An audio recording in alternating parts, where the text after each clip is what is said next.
Su Biblia, por favor, o saque el teléfono y vamos a leer Efesios 6, del 10 al 12.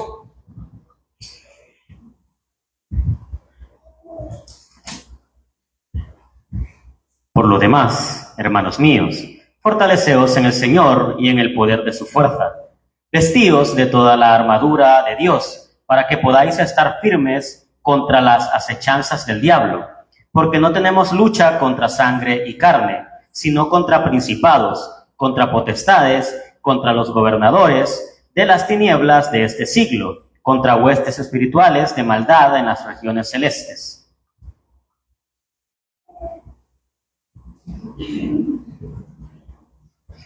Amén. ¿Hasta qué versículo leíste? 12. Va. Hermano, yo siempre le animo a que tenga su Biblia abierta para que yo ponga los versículos. Pero ¿puedo yo cambiar los versículos, hermano? ¿En la diapositiva? Sí, puedo.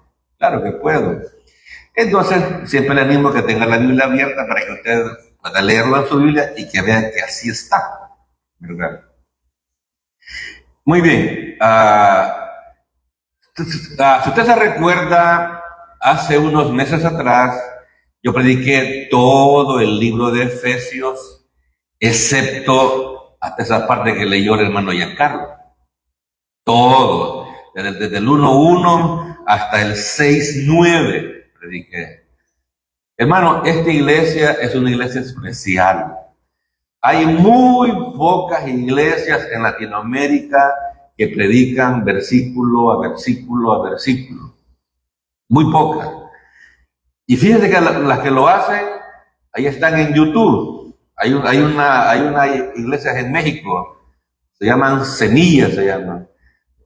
Tienen en varias partes de México y solamente por curiosidad lo busco y ahí tienen. Ellos van libro, por capítulo, por capítulo.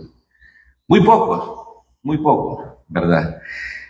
Entonces, así, hermano, aquí tenemos también Filipenses, todo el librito, desde el principio al fin. Y entonces, cuando prediqué yo de Efesios, lo hice a propósito, me quedé hasta el versículo 9. Porque esta parte del 10 en adelante, mire, es la mitad del capítulo. Pero recibimos nosotros un seminario de esta parte. Así que esta es una serie que comenzamos esta mañana. Le pido que venga siempre por la mañana porque voy a estar predicando casi siempre de este tema. Tal vez algún domingo varíe para no aburrirlo, ¿verdad?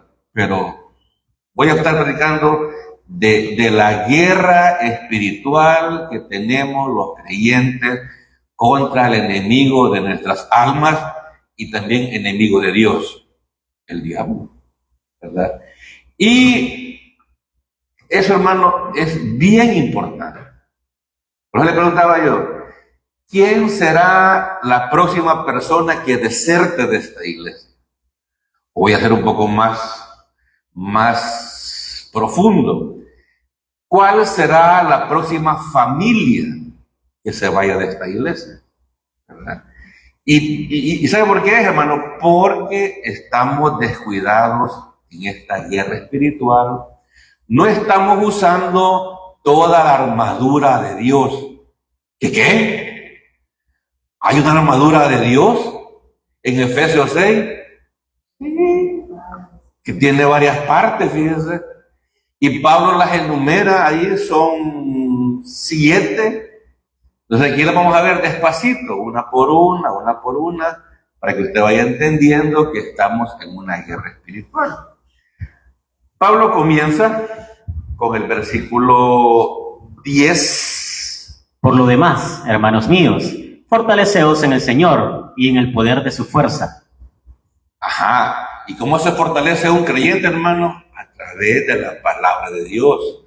Y Pablo dice eso porque es importante que el creyente se fortalezca, que no venga a la iglesia solamente a oír un sermón más y después seguir viviendo lo mismo, sin ningún contacto con la palabra de Dios sin ningún contacto con las cosas espirituales. Mire, hermano, eso se parece más a una religión. Nosotros tenemos una comunión con el Hijo de Dios. Si usted puede venir sobre el domingo por su trabajo, por su familia, excelente, pero vaya a las Escrituras. Usted tiene una Biblia, tiene internet, hay un fabulosos comentarios bíblicos en internet. Usted puede y debe alimentarse personalmente. Pero discúlpenme, y porque le amo se lo digo, si usted viene a este culto hoy y hasta el próximo domingo, usted no toca Biblia, no oye ningún sermón ahí. Mira, hay miles de sermones en YouTube, principalmente en la página de la iglesia, y usted no oye nada, ni un sermón, ni un capítulo de la Biblia, ni una oración. Mire, usted casi que tiene religión, fíjese. No descarto que sea creyente salvado por eso, pero una vida muy pobre espiritualmente. Entonces, hay que fortalecerse, ¿verdad? Así como nos alimentamos 3 veces al día, bueno, yo 5, ¿verdad? O sea, ya veo. Así también tenemos que alimentarnos espiritualmente. Versículo 11. Vestíos de toda la armadura de Dios, para que podáis estar firmes contra las acechanzas del diablo. ¿Quién acecha a las familias cristianas? Que lo tienen. Y le digo, algunas personas hasta ahorita se están dando cuenta que hay una armadura que Dios ha provisto. Entonces, este tema es importante, hermano. Dice, vestíos, 11, de toda la armadura de Dios para que podáis estar firmes en tu vida cristiana, firme en tu iglesia local, firme en tu matrimonio. Porque ya en algunas modelos más recientes. ¿Ya? Entonces, el enemigo quiere destruir la familia para que te mantengas firme contra las acechanzas de quién. ¿Del gobierno? ¿De los que cobran impuestos? No, el diablo. El diablo. Y, discúlpeme si lo ofendo, ¿verdad? El hombre, Dios lo ha puesto como cabeza del hogar, y el hombre cristiano tiene que ser la cabeza espiritual de cada hogar. Si no, está fallando a lo que Dios le ha delegado. Él tiene que ser la cabeza que va buscando las cosas espirituales, porque el enemigo está acechando la familia y el matrimonio. Hermano, estamos en una guerra 724, 365 días. Y los creyentes a veces más parecemos turistas espirituales, que venimos de vez en cuando a la iglesia y no nos alimentamos, no nos fortalecemos espiritualmente. 6:12 de Efesios. Porque no tenemos lucha contra sangre y carne, sino contra principados, contra potestades, contra los gobernadores de las tinieblas de este siglo, contra huestes espirituales de maldad en las regiones celestes. Fíjense que en la iglesia donde yo nací, por lo menos el pastor mencionaba este versículo de vez en cuando. Y me ayudó. Porque, ¿qué dice el versículo? No tenemos lucha contra sangre y carne. No es contra personas. No es carne y sangre. No es su vecino, no es el pastor, no es el que canta alabanzas, no es el que toca el piano, no. O el que le dio mal en la iglesia. Y muy bien recuerdo que el pastor predicó un domingo, tocó el versículo, no, él no predicaba a profundidad, sí por encimita, pero lo dijo, ¿verdad? Y me acuerdo que ese domingo el día martes o jueves, me dejaron a mí recibiendo en la puerta, en el zaguán de la iglesia. Yo contento, recibiendo, muy feliz, un privilegio. Mi hermano, antes se apreciaban esos privilegios. Yo feliz, hermano, recibiendo en el salón de la iglesia, y de repente entra una pareja, hombre y mujer, ¿me entiendes? Y me vieron, ya dijeron, este es hermano nuevo, ¿verdad? Y entraron, como que yo no existía. Me acordé, no es contra carne y sangre. Yo siempre voy a seguir viniendo a la iglesia. Yo tierno en el evangelio, hermano. Era de mis primeros meses de recién nacido. Dije yo, ese es el asunto, no es contra personas, es contra el enemigo, que quiere que yo deserte de la iglesia, que me moleste con esos hermanitos, que hoy sé que eran hermanos mediocres que de vez en cuando llegaban. Hermanos mediocres, me ignoraron. Y entonces también en las iglesias y en esta iglesia la gente se va por niñerías, por pequeñeces, por un comentario del predicador, por una palabra que dijo. Por mí lo dice. A mí me estuvo tirando. Por eso predicamos versículo a versículo para que nadie cree que se está dedicando un sermón a algo. Entonces, hermano querido, no es contra carne y sangre, sino que es contra potestades, gobernadores de las tinieblas, huestes espirituales de maldad, en pocas palabras, demonios. Demonios. Aquellos demonios que poseyeron al Gadareno, que era una legión que tenía, hermano. Y vamos a ver en el segundo viaje misionero de Pablo, que ahí mismo, hermano, vamos a ver, en Filipos, se encuentra con una muchacha endemoniada.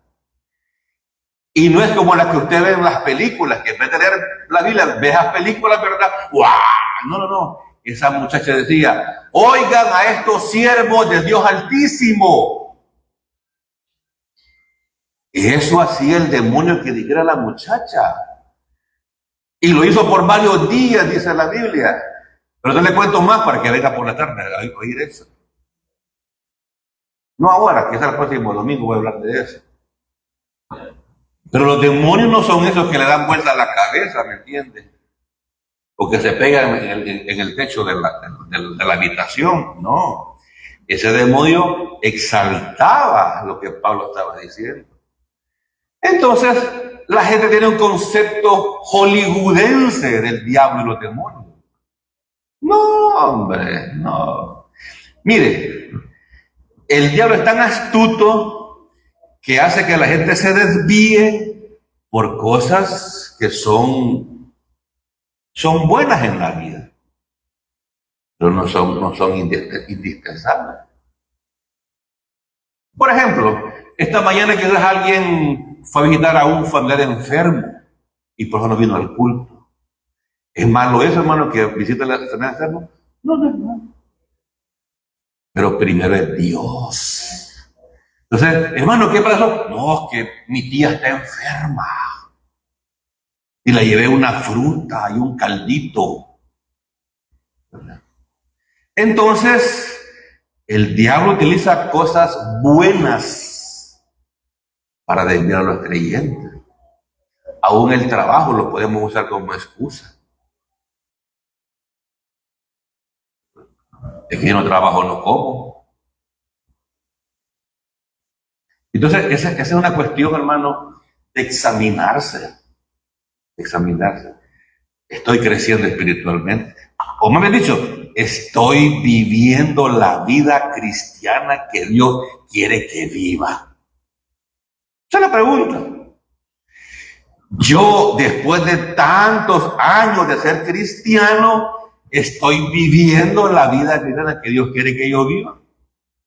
Todo el conocimiento que has adquirido de escuela bíblica, en tu vida en la iglesia, ¿lo estás utilizando para la gloria de Dios? Preguntémonos eso. Entonces, hermano querido, no tenemos lucha contra carne y sangre. Es más, Dios te dio educación. Dios permitió que tuvieras educación para que lo pongas a los pies del Señor. Pero voy muy despacio, hermano. No es esa la idea. Por tanto, tomad toda la armadura de Dios para que podáis resistir en el día malo y habiendo acabado todo, estar firmes. Toda la armadura de Dios. ¿Para qué, Pablo? Para que podáis resistir en el día malo, que estés enfermo, que tengas escasez económica, que tengas problemas familiares, que tengas problemas matrimoniales, que simplemente pecaste y te sentís decepcionado, triste y frustrado como disciplina de Dios. ¿Qué tal? Entonces, el enemigo es astuto, hermano. El enemigo sabe cómo decepcionarte y frustrarte. Y que hasta digas, Dios no me contesta, Dios no me sana, Dios no arregla mi problema. De balde voy a la iglesia. Y lo clásico, ahí solo hipócritas van a la iglesia.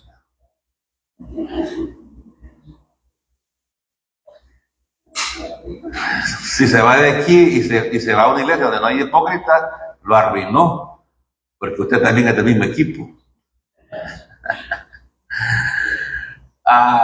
Pero hermano, si es que el enemigo sabe que yo tuve ese pensamiento y lo tuve recurrentemente varias veces en mi vida y siendo, mire, y cuando más me molestó fue cuando era un creyente nuevo en mi primera iglesia.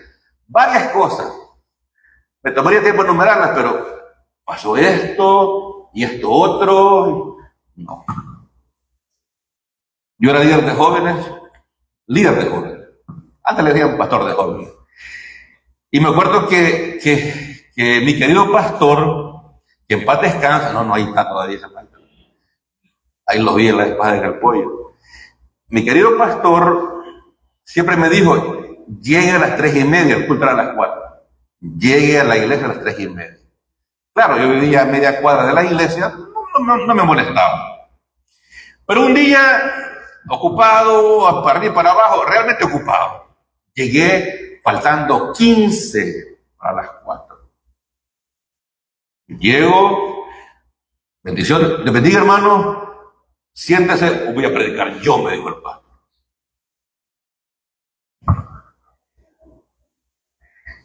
Que le hagan eso a usted, hermano. Sí, realmente pensé en ir a la iglesia. Sí. Al día siguiente fue el culto por norma corriente, pero después del culto yo me fui en la moto, tenía una motito, a buscar una iglesia, en San Miguel. Y vuelta.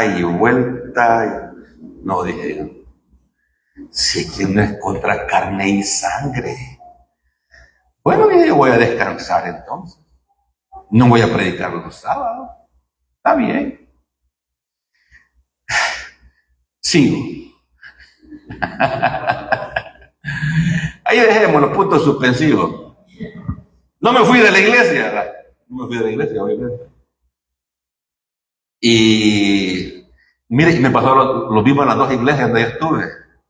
Y como no hallaron ningún valiente que hiciera cargo de eso de ser, digamos, jóvenes, yo seguí, fíjense.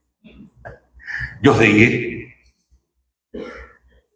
Pero se lo cuento a manera de experiencia, no de ser de esta iglesia por alguna broma en Facebook, por alguna broma aquí en el local, porque le dieron un pedazo de pastel pequeñito.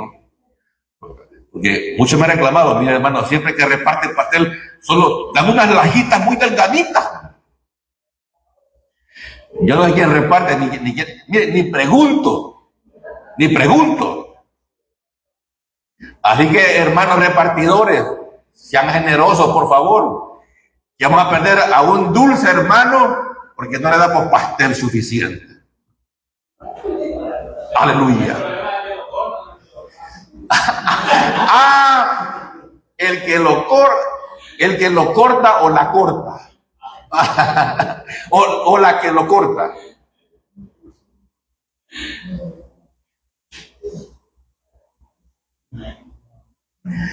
Mire, lo digo como en broma, pero un creyente recién venido se puede molestar. Una persona recién venida a la iglesia, a veces nadie le habla. Todos andamos muy ocupados, tenemos cosas que hacer. No nos interesan las personas nuevas que nos visitan. Estad, pues, firmes, ceñidos vuestros lomos con la verdad y vestidos con la coraza de justicia. Primera pieza de la armadura, ceñidos los lomos con la verdad. Y la segunda es con la coraza de justicia. La tercera es... y calzados los pies con el apresto del evangelio de la paz. Una pieza de armadura es, querido hermano, predicar el evangelio. No traer gente a la iglesia, usted predique el evangelio. Si quieren venir, excelente. Pero esa es parte de la armadura de Dios. Una parte que yo considero muy importante. Mire, usted se puede ahora evangelizar por las redes, hombre. Un versículo, un pensamiento, un principio. Puede hacerlo. Yo últimamente lo que estoy haciendo es que les mando audios a los hermanos que se ausentan de la iglesia. Porque si les hago la llamada, no la reciben. Les mando el audio. Ahí si quieren oírlo, que lo oigan. ¿Verdad? Así que, evangelizar. Siguiente.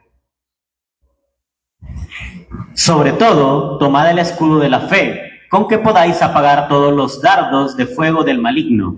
Sobre todo, o más importante, o definitivamente muy importante, es la fe.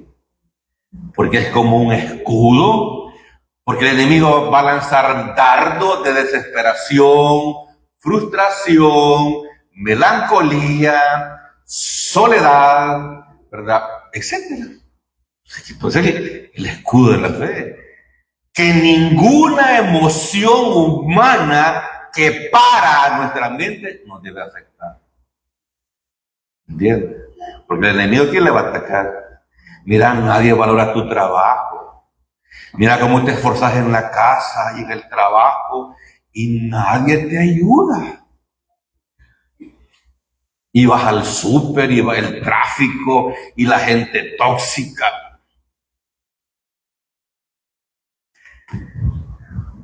Y tomad el yelmo de la salvación y la espada del Espíritu, que es la palabra de Dios. Para mí, después de la fe, lo más importante es la espada del Espíritu Santo. Adquirir conocimiento personalmente a través de la palabra. Leer las escrituras. Mire, hermano, si es que con la tecnología que tenemos ahora, en su telefonito usted puede bajar una Biblia, ahí viene con audio la Biblia, después de oírla y seguir la lectura con los ojos. ¿Entiende? O si puede de insomnio, ¿me entiendes? Ponga el audio, te acuestas y yo sé que te va a dormir, fíjate. Le aseguro que te va a dormir. Así que no compre pastillas para dormir entonces. La Biblia es suficiente.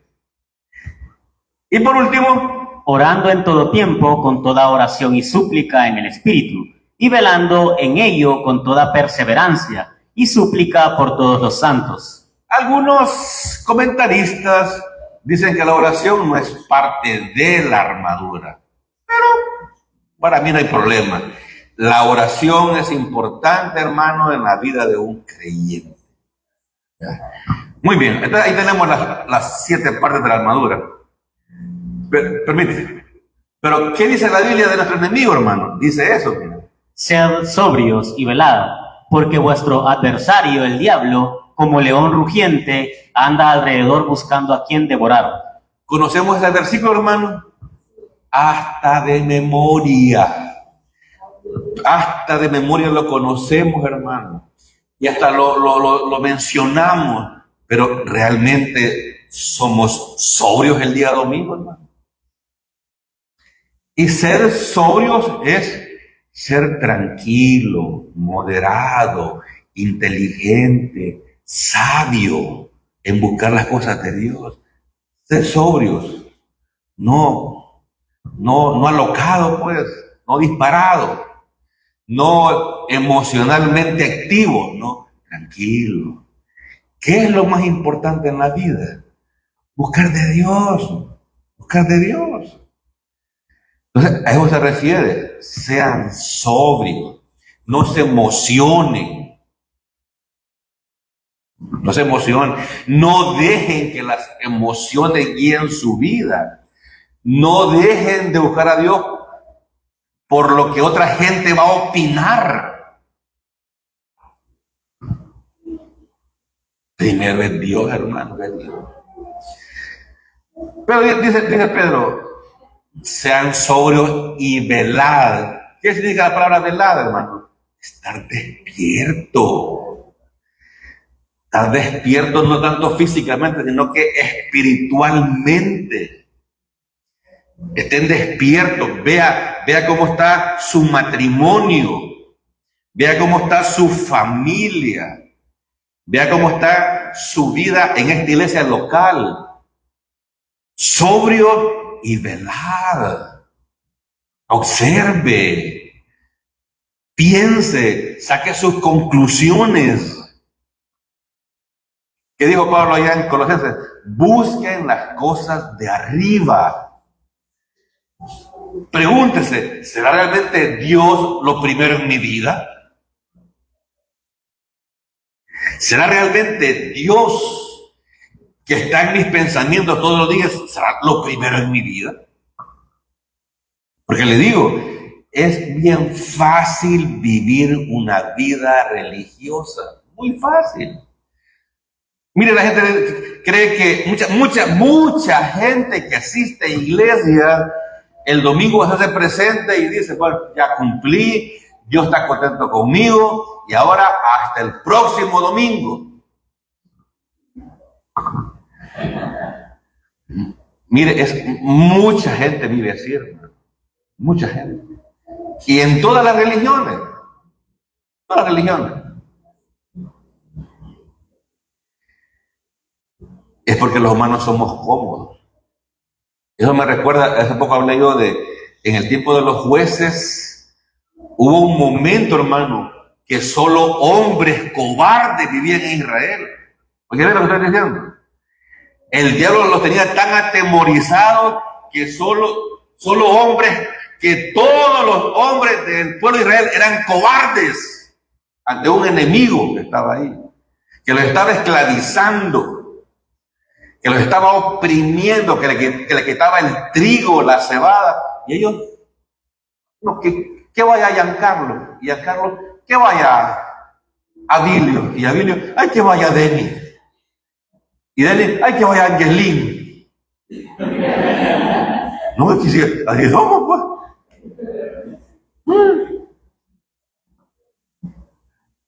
Hasta que una mujer llamada Débora dijo, no, esto es inútil, no dijo así,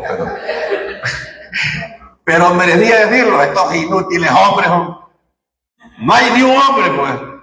Y la mujer empezó, hermano, y empezó a guiar a Israel, al pueblo de Israel, para derrotar al enemigo. ¿Qué nos enseña eso? Las personas somos cómodas, queremos que otro lo haga. ¿Me entienden? Y el enemigo contento.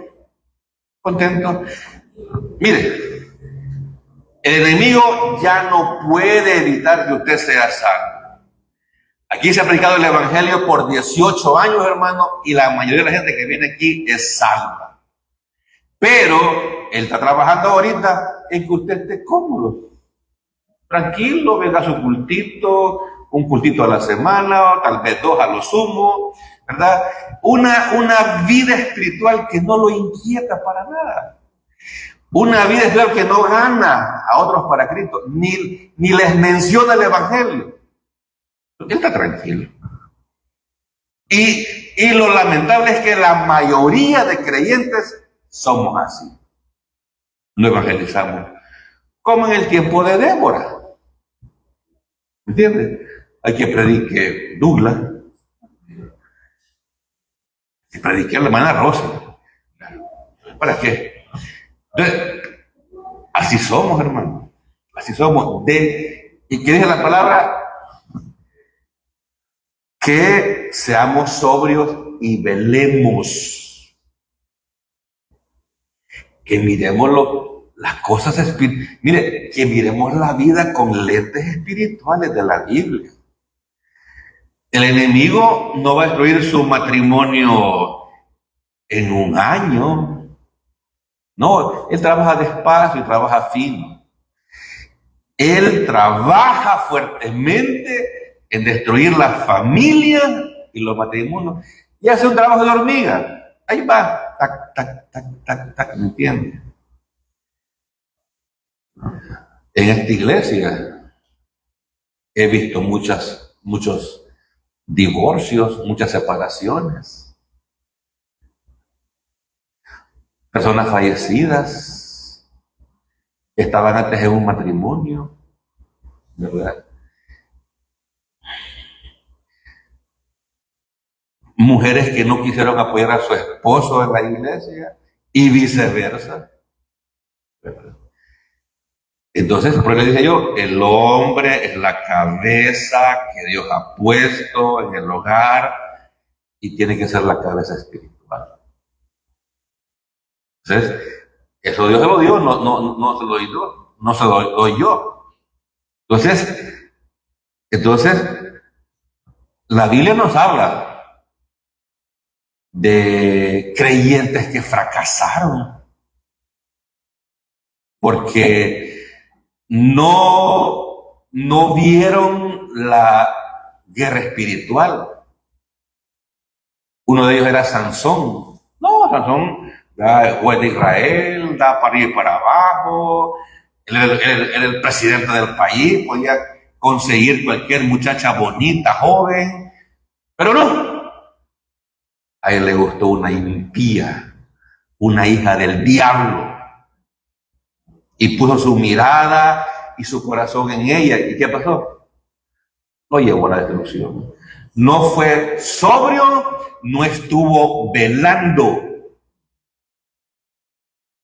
Siempre estoy hablando del libro de los jueces. Entonces, esas historias están ahí, ¿no, hermano? Para nosotros. Para nosotros. Y usted sabe el final de Sansón.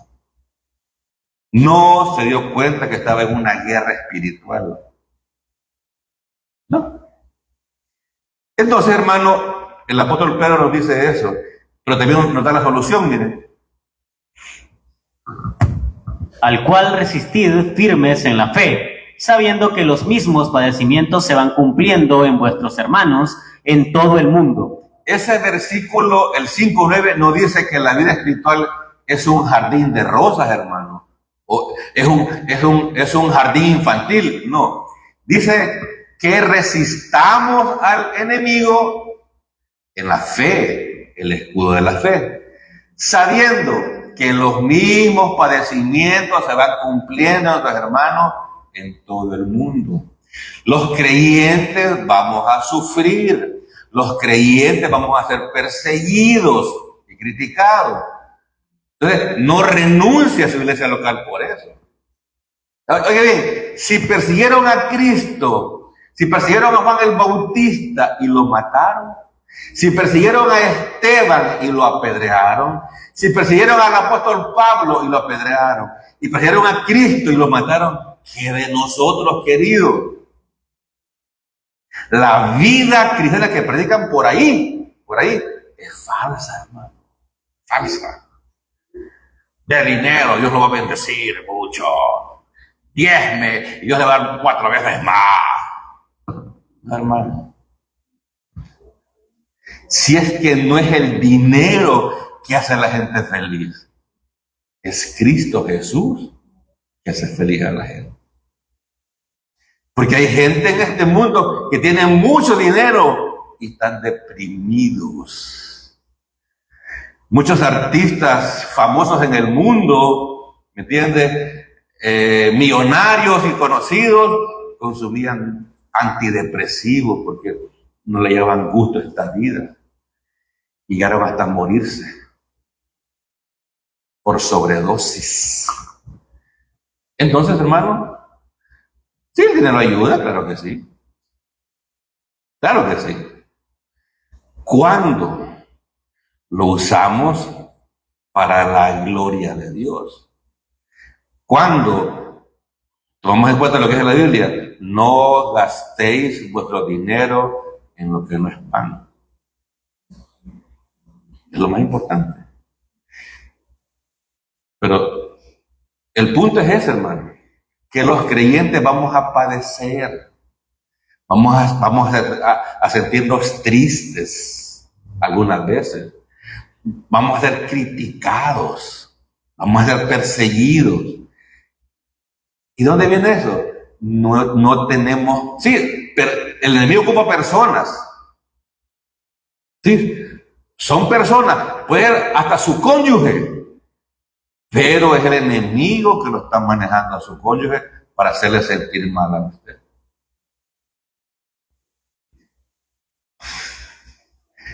Muchas jovencitas a veces se casan apresuradamente porque creen que cuando se casen y sean independientes de los padres, van a ser libres y felices y contentas. Ya no van a estar bajo el yugo de los padres, entre comillas. Hoy va a ser en el yugo de tu marido. Y hasta puede ser que sea un incrédulo. Y la felicidad, pues, ¿dónde está? Estaba mejor con mi mamá y mi papá. Te voy a dar, oíste. Te voy a dar. Ay, yo me levantaba a la hora que me da la gana. Oye, que se le comida a este hombre. Ay. Amén. Pero Pedro nos da esperanza, ¿verdad? Nos dice: Mas el Dios de toda gracia, que nos llamó a su gloria eterna en Jesucristo, después que hayáis padecido un poco de tiempo, Él mismo os perfeccione, afirme, fortalezca y establezca. Dios no nos va a quitar el problema, hermano. No, siempre vamos a ir en la barca sobre una tormenta, pero el Señor nos va a perfeccionar, afirmar, fortalecer y establecer en la palabra de Dios. ¿Me entiende? Pero ¿qué hay que hacer? Estar firme, ser sobrio, velar. Mi hermano, no tome decisiones apresuradamente, piénselo. No tome decisiones que después usted se va a lamentar. Piénselo, tranquilo, sea sobrio, siéntese, refrésquese. Si hago esto, bueno, va a pasar esto y esto. Esto es negativo, porque toda la cosa tiene su ángulo negativo. Se tiene que sopesar si lo positivo es mayor que lo enemigo, que lo negativo, pero bueno, ese es otro punto. Yo tengo que avanzar, hermano. Tengo 15 minutos, voy a darle una reseña rápida de lo que es Efesios capítulo 1, 2 y 3. Bueno, es que hoy esta es una introducción, hermano. Esta es una introducción. Fíjese que Pablo siempre, antes de dar mandamientos o hablar de vida cristiana, nos establece, ¿cómo se llama? En la fe en Cristo. ¿Qué nos enseña Efesios capítulo 1?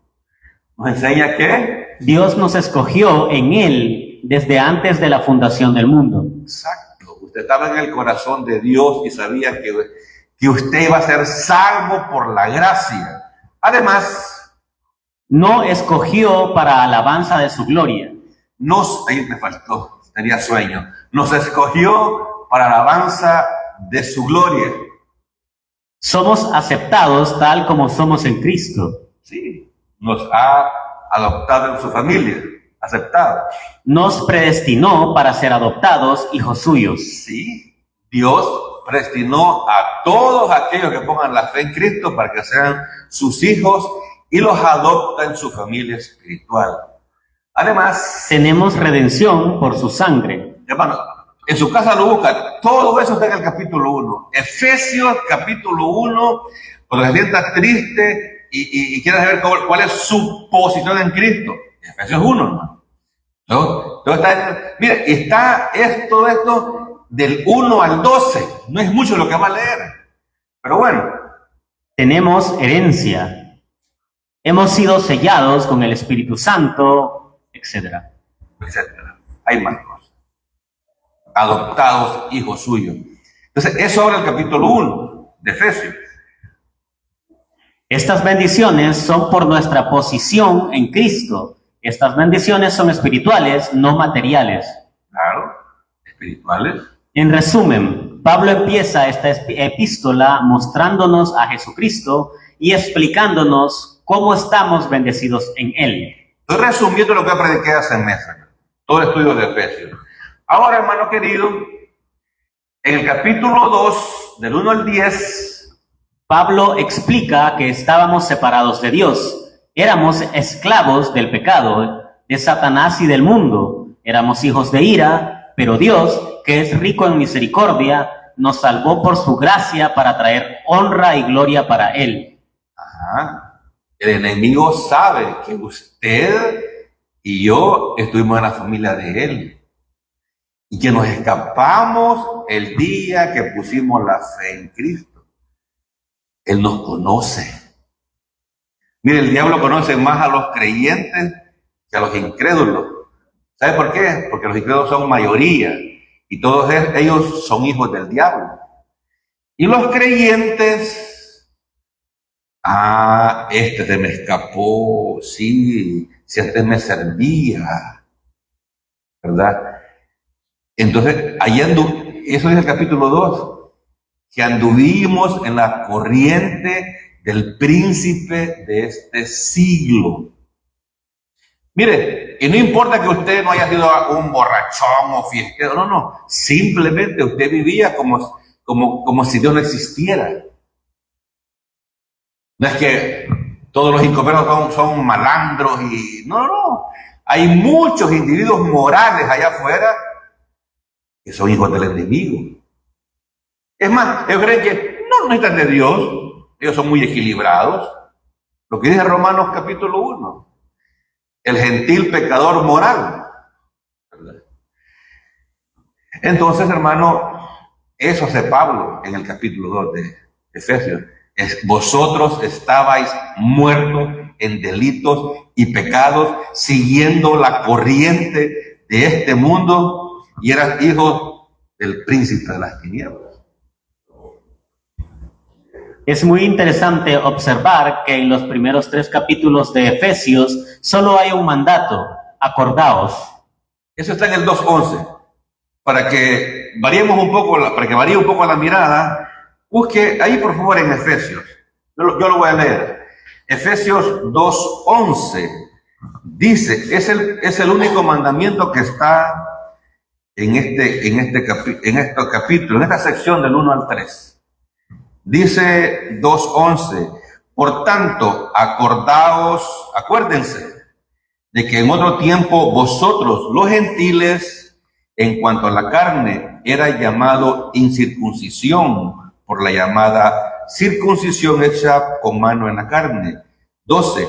En aquel tiempo estaba sin Cristo, alejado de la ciudadanía de Israel y ajenos a los pactos de la promesa, sin esperanza y sin Dios en el mundo. Mire qué condición más paupérrima en la que estábamos. Pero rapidito, vamos al capítulo 3. Pablo nos dice que la iglesia era un misterio en el Antiguo Testamento. No vemos a la iglesia en el Antiguo Testamento, un misterio es algo que está oculto. Y que ahora ha sido revelado, ¿verdad? Usted no va a hallar la palabra iglesia nunca en el Antiguo Testamento, sino que hasta que se funda en Hechos capítulo 2, ahí comienza la iglesia a existir. Oí a un pastor que yo aprecio de San Salvador, que le dijo, no, la iglesia nació allá con Abraham en Génesis 12. No, querido, me cae bien, pero no. Es un tema largo. No fue revelado este misterio en el Antiguo Testamento, ni en el principio del ministerio de Jesucristo. Fue hasta que los líderes religiosos de Israel lo rechazaron que él comenzó a hablar de la iglesia en Mateo 16. En ese versículo, Cristo pregunta, ¿quién dicen los hombres que soy yo? Y dicen ellos, un profeta, y dice, pero tú eres el Cristo, el Hijo del Dios viviente. ¿Qué dijo Cristo? Sobre esa verdad que ha dicho, yo fundaré mi iglesia. En Mateo, hermano.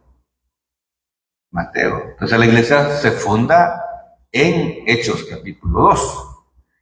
Pero vamos a ver rapidito qué dice Efesios 4 del 1 al 3. Yo pues, preso en el Señor, os ruego que andéis como es digno de la vocación con que fuisteis llamados. Ajá. Sí, ese es el tema de esta serie, hermano.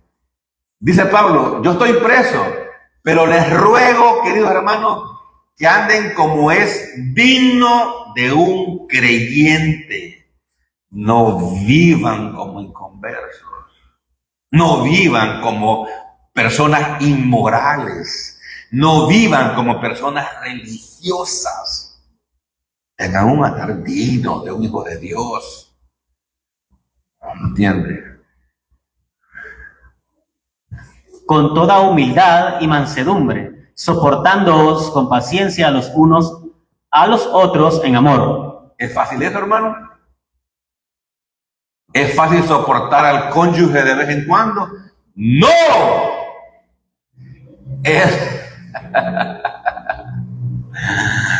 Pero tú querías libertad. ¿No querías que tu papá te mandara? ¿Verdad? Ahora tragaste el maíz con todo el zapato.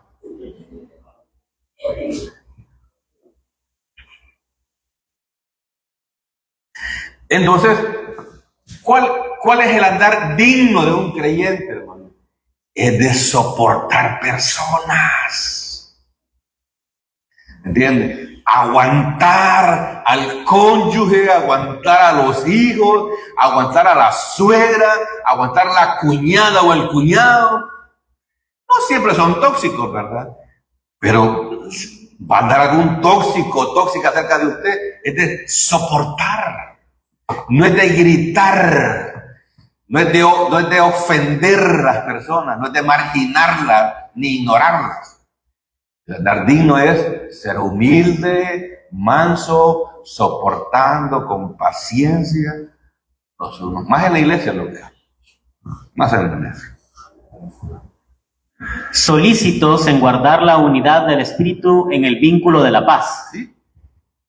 Tiene que haber unidad. Unidad en el matrimonio, en la familia, en la iglesia, etc. Muy bien. Ellos están siendo animados a vivir. Efesios 4, 1 al 3. Ellos están siendo animados a vivir en una manera digna. Esto significa vivir en una manera que sea consciente con nuestra posición en Cristo. Léelo otra vez, bien, desde el principio. Efesios 4, del 1 al 3. Ellos están siendo animados a vivir en una manera digna. Esto significa vivir en una manera que sea consistente con nuestra posición en Cristo. Exacto, ¿verdad? Pablo en Efesios 4, 1 al 3 está animando a los creyentes a vivir de una manera digna, ¿verdad? A una manera consistente, o sea, viviendo como creyentes salvados por gracia. Que la gente no diga, ¿y este dice que es salvo? Es porque algo hemos hecho o algo hemos dicho.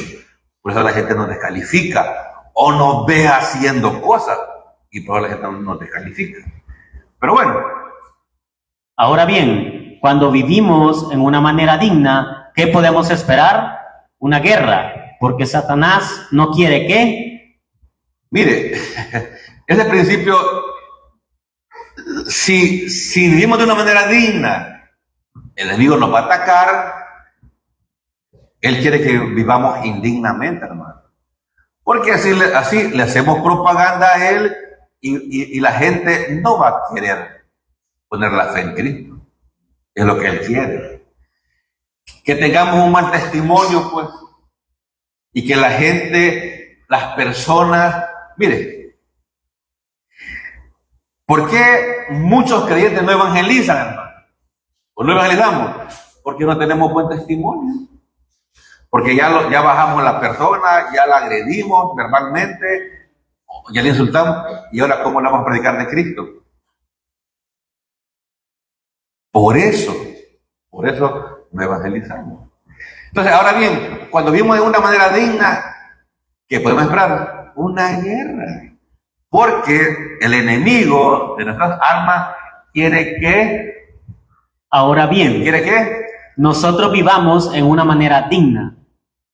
No quiere que nosotros vivamos de una manera cristiana digna. Él quiere que nos dejemos guiar por nuestra naturaleza pecaminosa, que demos mal testimonio, que bajemos a la gente, que le prestemos dinero y no le paguemos, que andemos siempre de livianes. ¿Me entienden? Entonces, el Satanás no quiere Él no quiere que nosotros crezcamos. espiritualmente, que siempre seamos los mismos niños en Cristo. Y cuando somos niños, cualquier cosa nos va a enojar en la iglesia y nos vamos a querer ir. Además, el enemigo quiere... Él no quiere que nosotros seamos llenos del Espíritu Santo. Claro. No quiere que estemos confesando los pecados, que nos alimentemos con la palabra de Dios, que nos congreguemos. No, ya ahorita el culto de la mañana hasta el próximo domingo, next Sunday. Yes, dice la Mara, next Sunday. Eso quiere el enemigo. Además, el enemigo No quiere que prediquemos el Evangelio. para que la gente se salve. Usted sabe, vivimos en un país donde hay mucha gente violenta manejando. ¿Cuántos muertos motociclistas hay? ¿Cuántas personas descuidadas por no ir al médico se mueren? Muchas.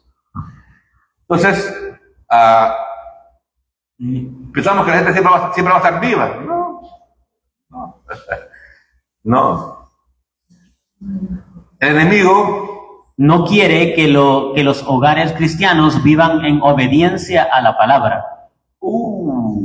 Esto está sensible, hermano. El enemigo de nuestras almas no quiere que los hogares cristianos vivan en obediencia a la palabra. ¿Dónde está su familia? Así en buena onda. Así, bueno. ¿Dónde está su familia? ¿Dónde están sus hijos? ¿Ah?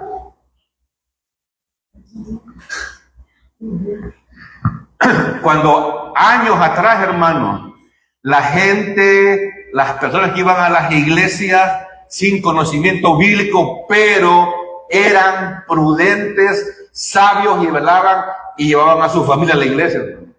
Y decían, los domingos no son negociables. Y ahora, creyentes modernos. Es que de castigo, como me dijo una persona hace años, es que de castigo dejé a mi hijo en la casa, con celular y con internet y con computadora y cable en la casa. Castigado.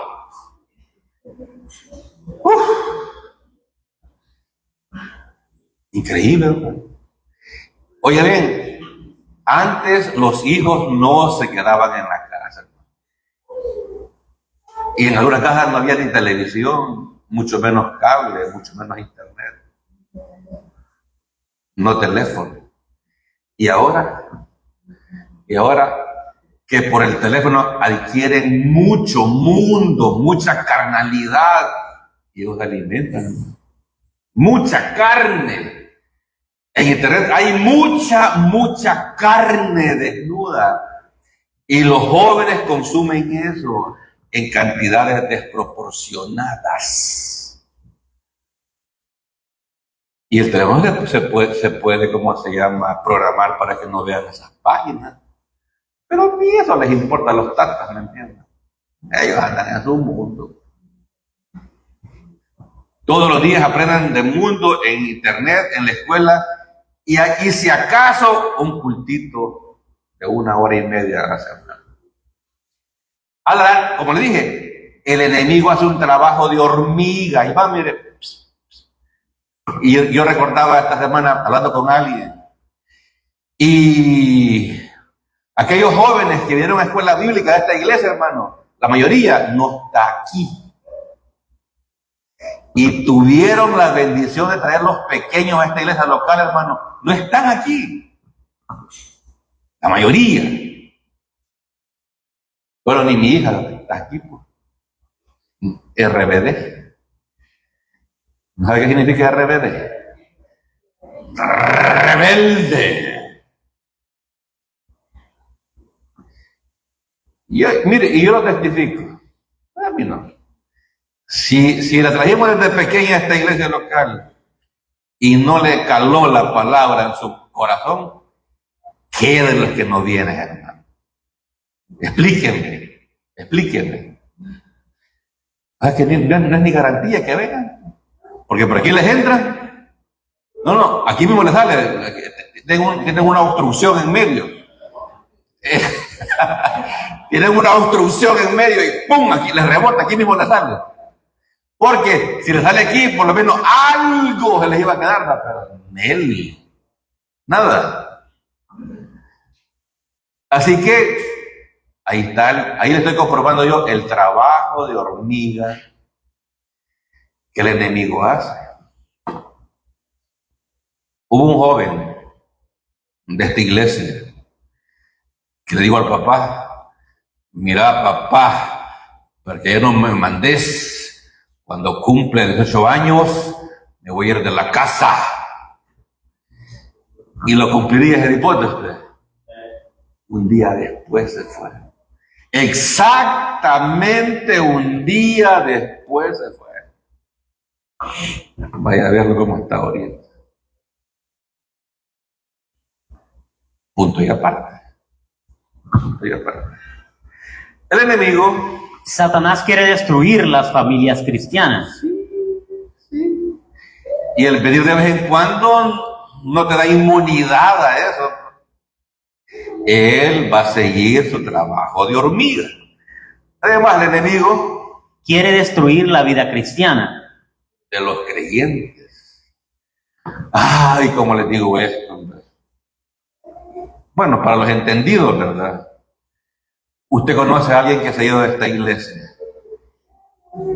que está bien mal. ¿Ah? Ahí se lo dejo. O están muy bien después que se van de la iglesia local. No. Satanás quiere destruir la iglesia. ¿Cuál iglesia, hermano? Esta iglesia local. ¿Y cómo lo va a hacer? Destruyendo a sus predicadores, a sus servidores, a su congregación. Trabajo de hormiga. ¿Me entiendes? No sé cómo estoy ahí, pero en la presentación, pero si usted ha leído Apocalipsis capítulo 2 y 3, ahí se mencionan 7 iglesias en 7 lugares geográficos distintos. ¿Existen esas iglesias hoy en día, hermano? No. Creo que por aquí lo ando. Sí, aquí está. No sabía dónde estaba. No se ve muy bien de allá atrás, ¿verdad? Pero aquí están, mire, así en este círculo, las 7 iglesias. La de Éfeso, donde estamos predicando, está subrayado aquí.